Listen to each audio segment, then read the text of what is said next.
आप सभी को निर्जला एकादशी की ढेरों शुभकामनाएं। आज निर्जला एकादशी है और आज निर्जला एकादशी का व्रत रखा जाएगा। तो मैं यहाँ पर आज निर्जला एकादशी की व्रत कथा श्रवण करने जा रही हूँ। तो आप सभी जो है इस कथा का आनंद मेरे साथ में ले सकते हैं।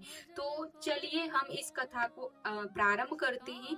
तो एक बार महाभारत काल में जो महर्षि वेद व्यास जी पांडवों के पास आए, तब भीमसेन ने महर्षि व्यास जी से अपनी एक बड़ी समस्या साझा की।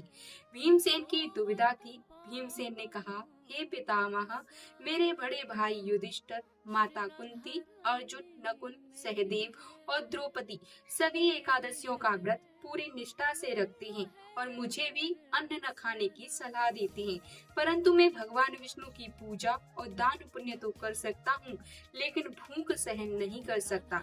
वक्र नामक जो अग्नि है वो मेरे उदर में रहती है। भीमसेन ने अपनी लाचारी बताते हुए कहा कि उनके पेट में वक्र नाम की अग्नि, जिसे हम जठराग्नि कहते हैं, वो जलती ही रहती है, जिसे शांत रखने के लिए उन्हें भारी मात्रा में भोजन करना पड़ता है।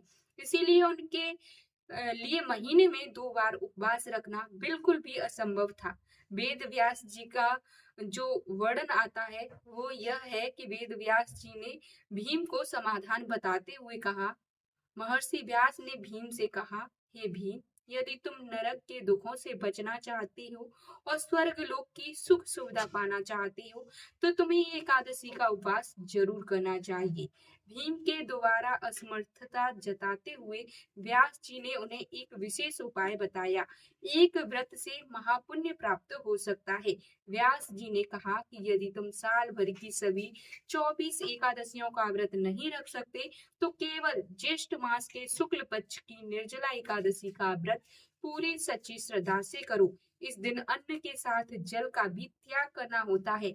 आचमन के अलावा जो व्यक्ति इस एकादशी व्रत को कर लेता है, यानी कि निर्जल व्रत को कर लेता है, उसे साल भर की सभी एकादशियों के बराबर पुण्य फल की प्राप्ति होती है। बोलिए राधे राधे। और कथा पूर्ण हुई।